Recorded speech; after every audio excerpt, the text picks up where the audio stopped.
Okay, so let's unpack this. For this deep dive, we've got something really interesting.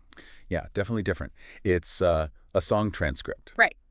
From a rapper, Adrian Raps. The track's called Every Day I Pray. It feels incredibly raw, very personal. Hmm. And our goal here really is to kind of trace his journey through his own words. Self-discovery, struggle, finding some spiritual ground. Yeah, and it's fascinating how someone goes from, like, total recklessness Right. to a place of purpose even when, you know, life keeps throwing stuff at him. Exactly. So this isn't just his story, is it? It feels like it could be a map for understanding how people find meaning. I think so. He sets it up well, looking back maybe, what, 18 years? Says life was different before everything changed. Hmm. Calls himself a young man who had no fear. He really does paint that picture. Calls himself a lone wolf, talks about using lunch money just to buy me some beer, just zero concern for repercussions. Yeah, those long nights out, worried about nothing.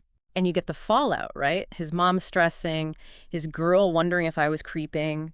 He even admits the kind of rap he did then, spitting raps about flexing. He calls that a joke now.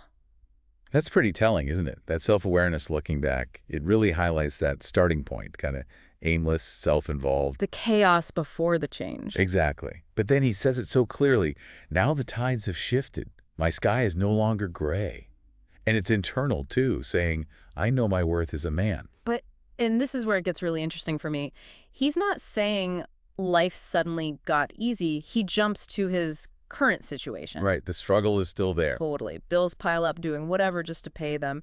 Still has long nights that leave him feeling it the next day, so the hardship hasn't vanished. No, and that's key. He's not claiming an easy life, it's more like he's recontextualized it. His purpose isn't about escaping the hard stuff. It's about how he faces it. Precisely. Through a new lens. So what caused that shift? That's the big question. And he tells us it's incredibly vulnerable. He says, I broke down when they said my son was diabetic. Wow. Yeah, that's a heavy moment. In his first reaction, I blame God, which feels very human, very raw. Hmm. But then he reframes it, doesn't he? He says, but really that came from the devil, huh?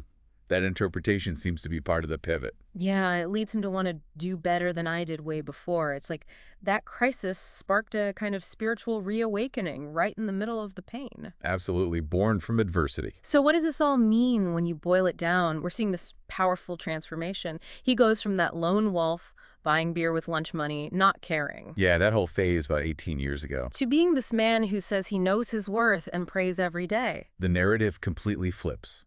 From being down on his luck, Yeah. bumming his way through life, rapping about flexing, Hmm. to that crisis point with his son. Hmm. Blaming God, then the devil, but ultimately landing on deeper faith, wanting to do better. It's that classic ashes to ashes, dust to dust idea, but applied to personal growth. Finding comfort of times like these in prayer, trusting in God's plan. Even now, with the bills pile up, there's this sense of purpose driving him, that desire to see streets of gold, maybe not literally, but striving for something better. It really makes you think, doesn't it? What other stories like this are out there, maybe hidden in places we don't always look, like in everyday art, personal blogs, or, yeah, even rap lyrics. Right. Where might we find the most profound insights into human resilience, into how people find their own path to meaning? Unexpected places, perhaps. Something to definitely keep an eye out for.